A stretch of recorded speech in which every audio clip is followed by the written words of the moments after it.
Welcome to the author interview session of ExcellerBooks. My name is Anjita, and with me, I have here Mr. Loga Narayanasamy, who is a tenured English teacher from Malaysia.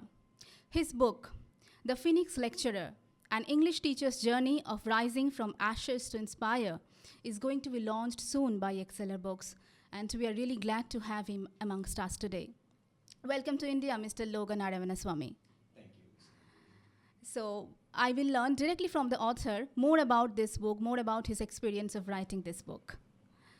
So congratulations, many congratulations on writing your first book, The Phoenix Lecturer. So the meaning is quite deep, and as we all know that this is basically a memoir, right? Yes. So your memoir really touches on profound personal and philosophical questions.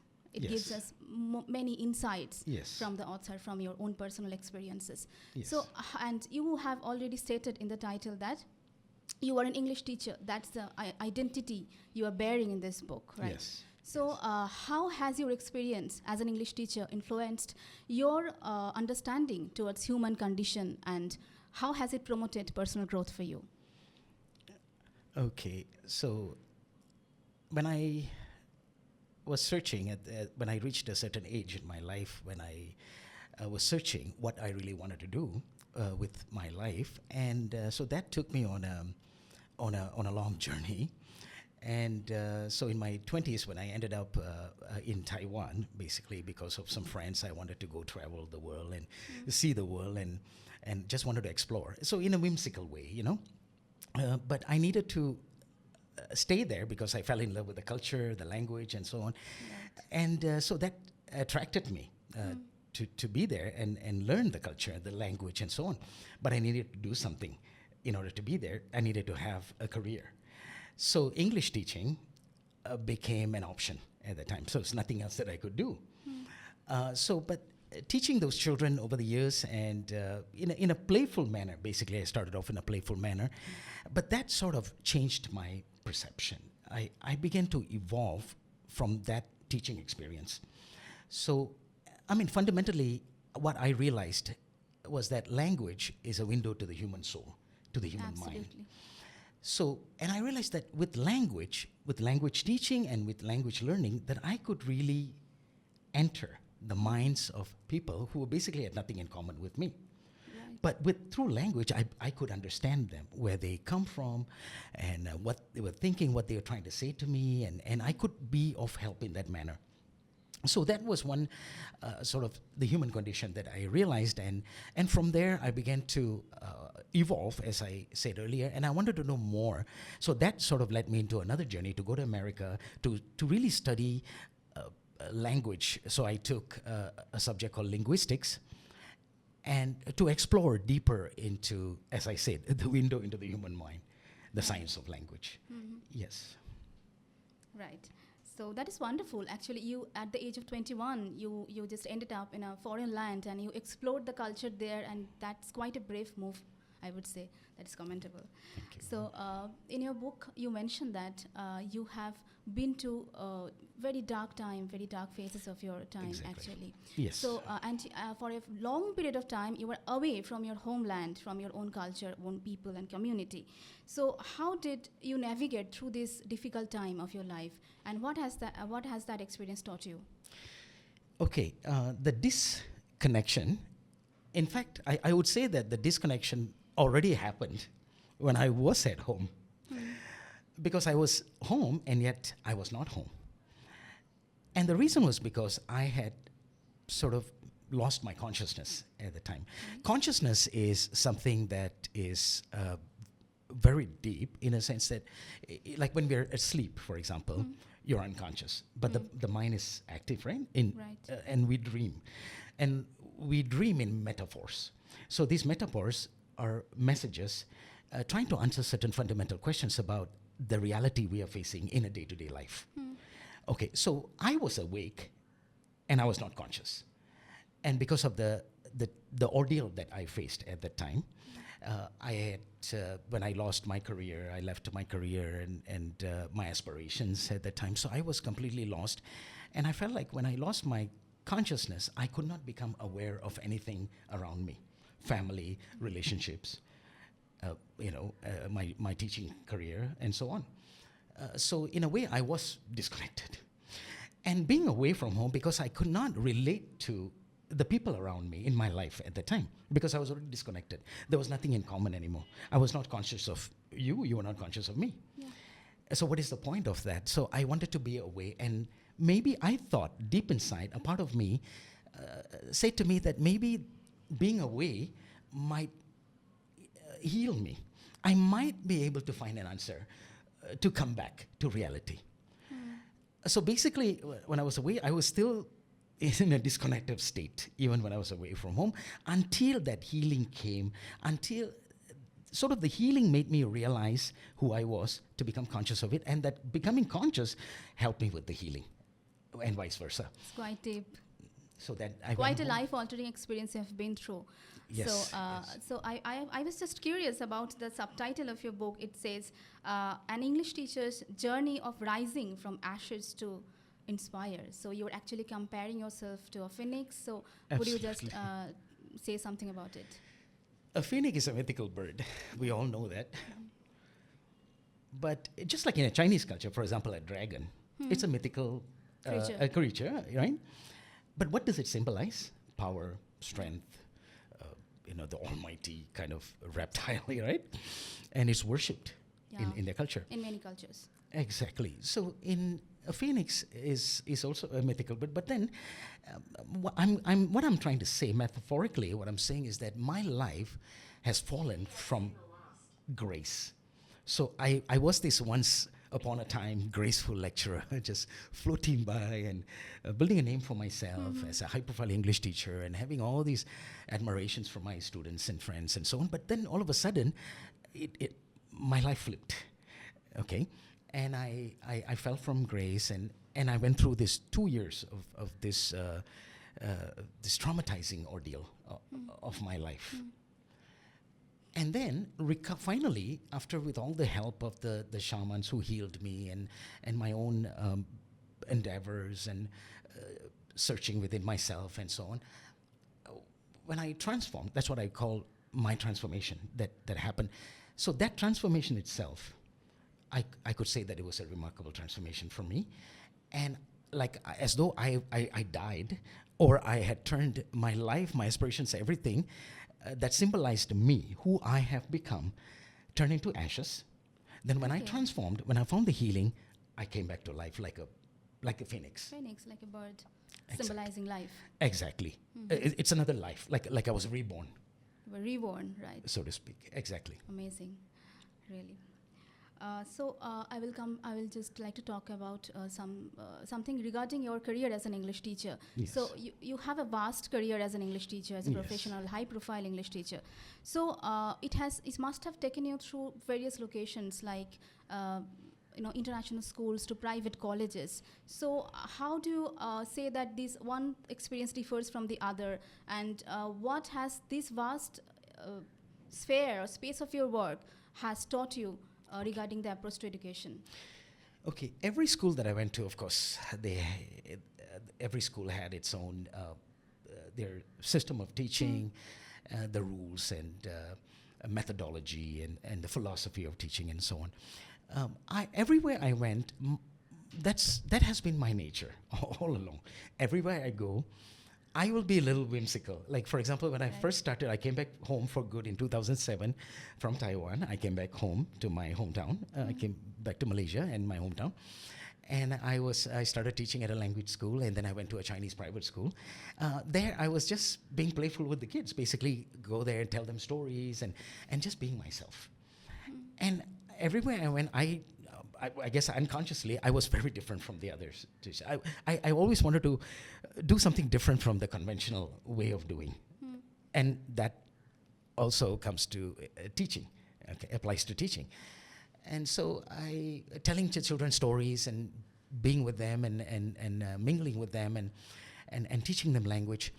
And also, of course, staying on the syllabus at the same time. So I learned about the children, how they learn and what their needs are, and so on.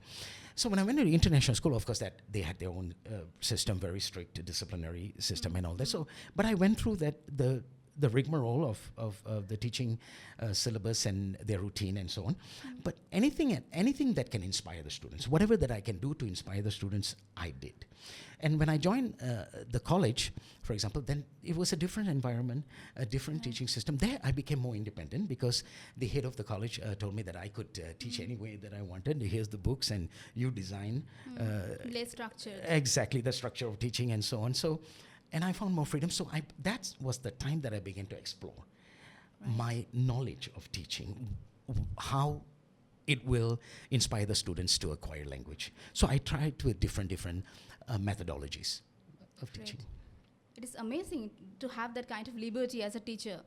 Yes. Right. You're Thank not you. restrictive. You're not Of limited. course. At some Of point in your course. book, you have mentioned that you were more popular than the principal. How did you manage to do that? Well, that was at the Chinese private school, for example. Okay. I was, every morning when I passed by the hallways, the students, they're entering their classrooms, right? They're entering their classrooms, and I would greet them. I'd even stop by their classroom, by the hallway, and I would greet them. I would say, good morning, everyone, good morning, every single class, until I reach to my workstation in the staff room. With a smile on your face. With the smile, the smile that you're seeing right now, Exactly. the same smile. And so the principal asked me, Mr. Loga, how is it that you are so popular among the students, even more popular than the principal? And then my head of English department, she said to this, the chemistry teacher, in fact, I'm sorry, the chemistry teacher, she said, how many times do you stop and greet the students? Mr. Loga does it every single day. So that makes a big difference. Absolutely. The connect. You know, you had a great connection with the students. The connection That with makes the all the student. difference. The small thing, a little thing that I did, it meant something to them. And that's all that meant to me. That has set you apart from everybody else. Yes, I wanted to do more. The more they were happy, I wanted to give more. I wanted to explore more on what my teaching can do to them. Absolutely. And that's all I was doing. Amazing, Mr. Narayanasamy. So also there is one episode on Kulwant Kaur. So somebody who you really went out of your way to help. Yes, And so in your personal experience, I would learn more from you on this episode, and also from your personal experience, how do you believe that this kind of acts of kindness and this mentorship can contribute to the global teaching organization as a whole? The Kulwan Kaur's story, that was, as you mentioned earlier, the human condition. So I saw that in her. An English degree holder was working as a PA to the principal with minimal wage, and she was suffering inside. And when she saw me, the fun, playful, whimsical teacher, having a good time there with the students and in the playground during the physical education time and all that. So she was observing me. She saw that I was the person, the only teacher that she could approach. So in other words, I was approachable. Yeah. Then she started talking to me, and I started talking to her. Normally, teachers there at the international schools, they don't chit-chat too much with the PAs, the admin staff and all that. I greet everyone and at least say hello. At least say hello. How are you doing today? Have you had your breakfast? Something like that, okay? And so Kulwan saw me as approachable, and she asked me, sir, do you think I can teach English? And I said, of course you can. And then she told me her story. That she's been trying hard to get a teaching career, and she's not landing on one. She was not landing on one, and it was very depressing and so on. So I told her that don't give up, because many people in the past in my life have told me not to give up. So I was just giving back what people had given me. So I helped her. Maintaining the cycle in your life. Maintaining the cycle, because it worked. Because kindness is contagious. Is contagious, because if something that I had done for her, definitely she would. I believe that she would do for someone else. And so I designed her resume, personally designed her resume, and I taught her the interview techniques, how to answer the questions, and how to teach in the classroom, how to improve her grammar, her accent, everything during my time at the international school. So she applied at the same Chinese private independent school, and she landed on a teaching job. She prospered in her career. She prospered and she went ahead. called me and thanked me profusely. Hmm. I said, well, I just did what I thought I was supposed to do. Keep giving to someone else. Inspire your students, teach well, and make them learn the language. And she also returned your help in some way. She must be. She's helping somewhere. I believe that she's helping somewhere. Absolutely. Yeah. So in your book, you express a deep passion for lifelong continuous education, continuous professional Absolutely. progression. So, so how do you plan to inspire or instill this culture in this young generation of teachers and also learners? Okay, that's a question that I have been thinking for many years in my life, and that's why I wanted to become, as I mentioned, also to become a professional motivational speaker as a trainer. So I believe that my teaching that I do right now as an English trainer, that I travel to all the states in Malaysia and I go to all the colleges, our branch colleges, and I train the students.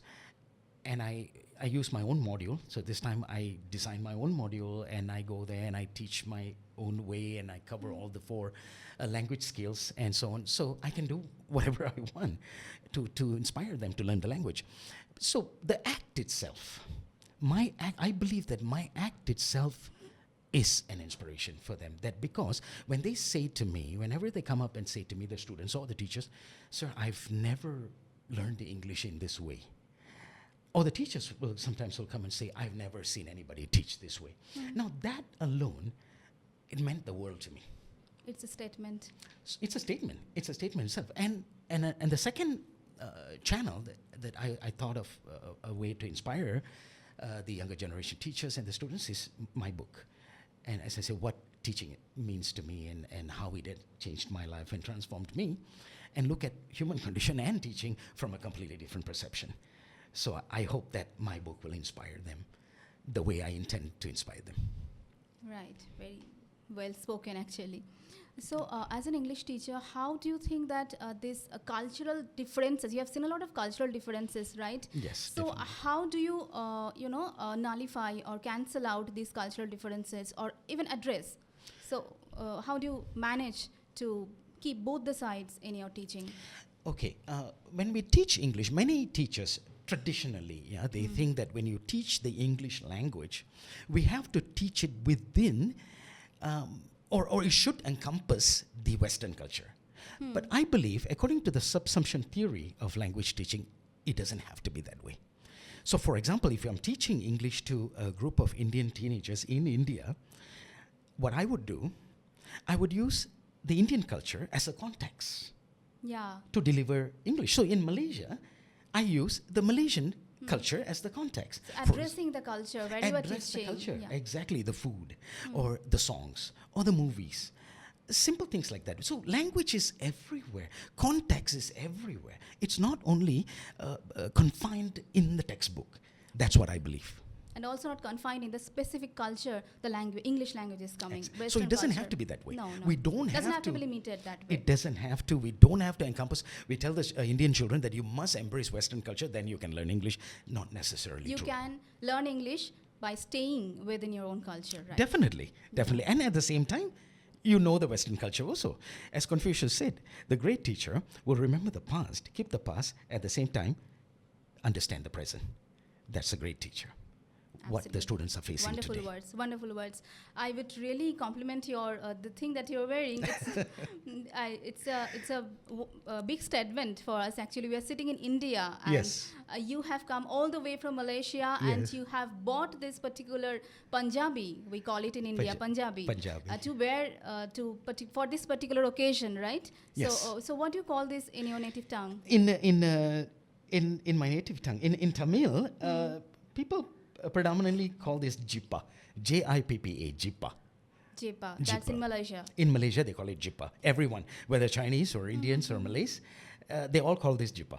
So that's how you have chosen to connect to the Indian culture, by wearing something and showing respect to Indian attire. Yes, I Lovely. thought I thought I'm going to India, so I want to be fully Indian. Choosing the context of the place where you're Choose visiting. the context of the place that I'm visiting. So I want to be part Absolutely. of the culture, and also as I said, my father's homeland once upon a time. Yes, India is. So I wanted to become fully Indian when I'm here. Right. So a few words for your readers. Would you have any message for your readers for this? My readers, basically, my message to my readers is to enjoy my writings, and I hope that my words will stir something inside of them. And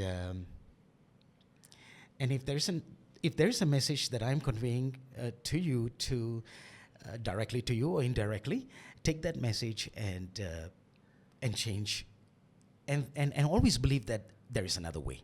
There is an answer. There's an healing if you allow it to happen to you. Thank you. Great words.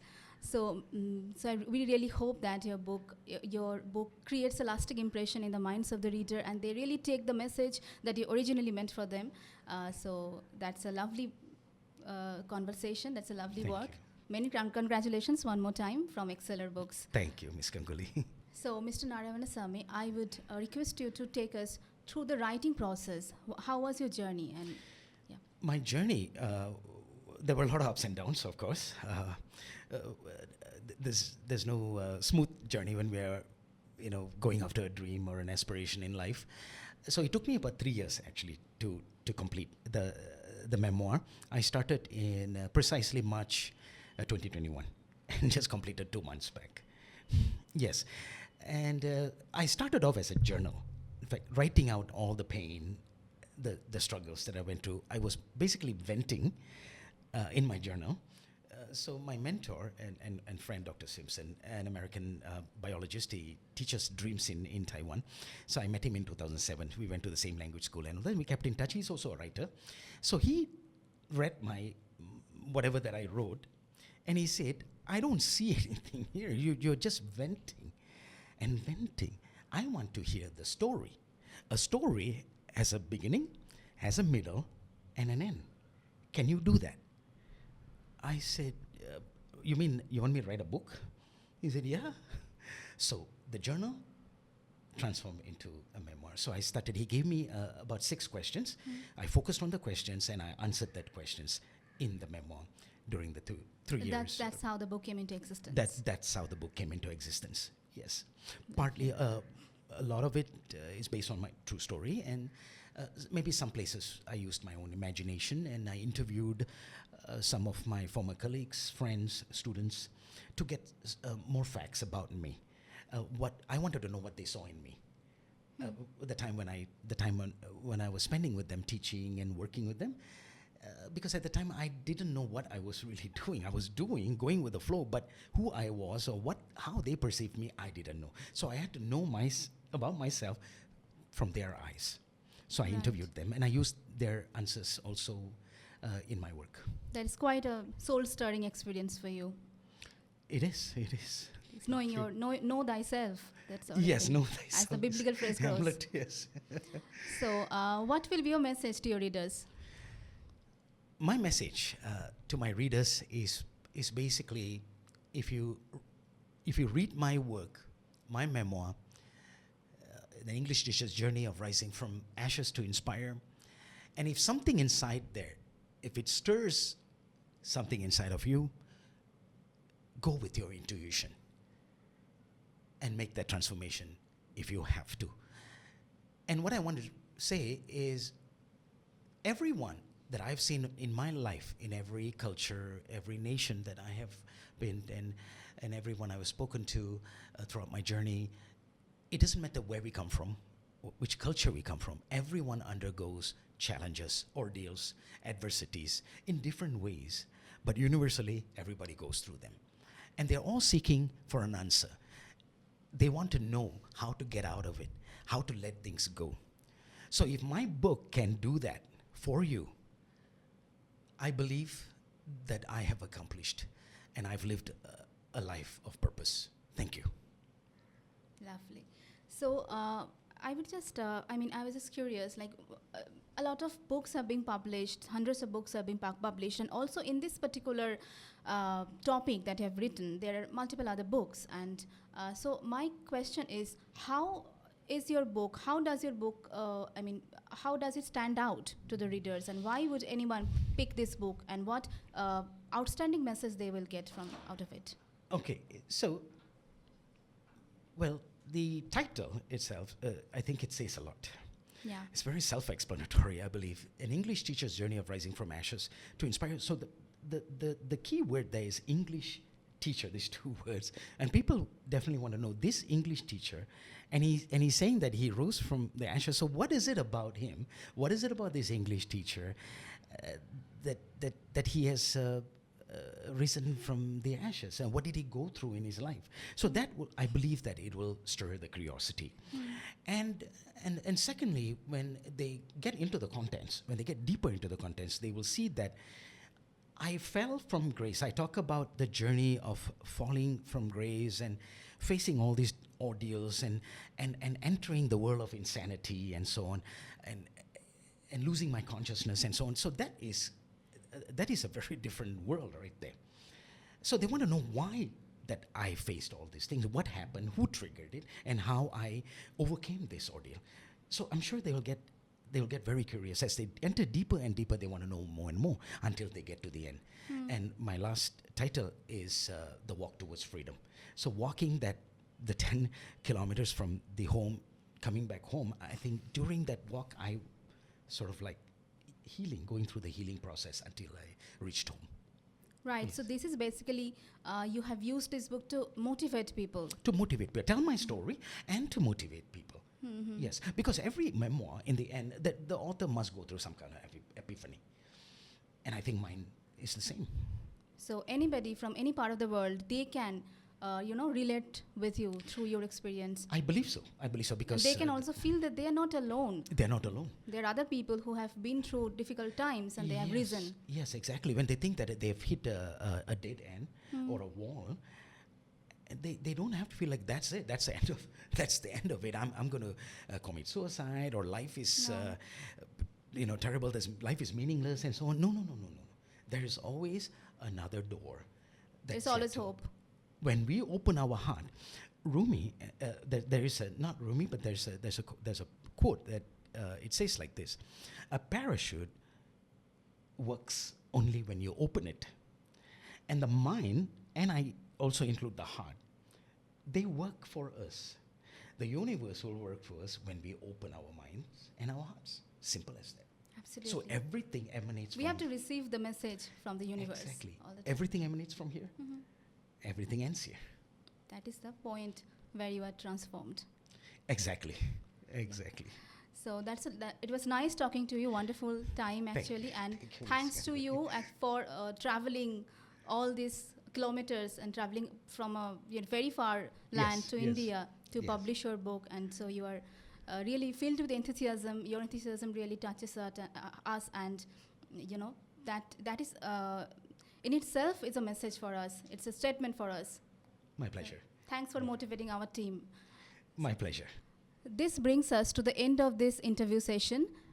Many congratulations to the author once again for publishing and for writing and publishing this wonderful book called The Phoenix Lecturer, An English Teacher's Journey of Rising from Ashes to Inspire. This is really an inspirational book, so I really hope as a publisher that this book will inspire and motivate many people, many learners and teachers alike in their way, and it will also help them solve their personal problems.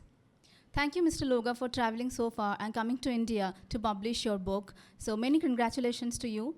So we really wish you all the best for your future endeavors. I'm Anjita signing off today. Thanks for watching.